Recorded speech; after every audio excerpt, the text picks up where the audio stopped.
المغرب يخون الإسلام والمسلمين في الحرب الإيرانية الصهيونية.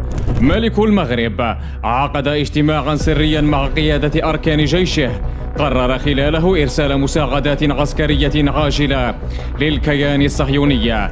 المغرب أرسل أكثر من 1000 جندي وجندية من أجل الترفيه للمشاركة إلى جانب جيش الاحتلال الصهيوني في عدوانه على إيران.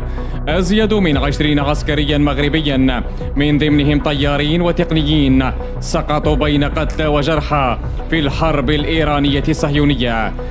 مشاركة المغرب المخزية تندرج ضمن التطبيع العسكري بين الجانبين وإبرامهما لاتفاقية الغار التي تتيح لجيشهما التحالف والدفاع المشترك في حال شن أي طرف منهما للحرب على طرف ثالث، وهي تكملة لمشاركته في الإبادة الجماعية ضد الفلسطينيين بغزة.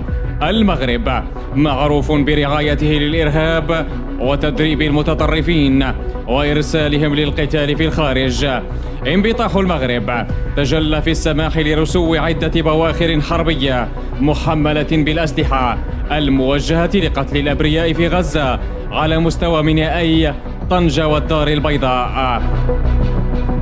الكيان الصهيوني سحب منظومات الدفاع الجوي من المغرب التي تحصل عليه منها عقب توقيع اتفاقيات التطبيع والانبطاح، وقام بنقلها إلى الأراضي المحتلة بسبب تواصل سقوط الصواريخ الإيرانية.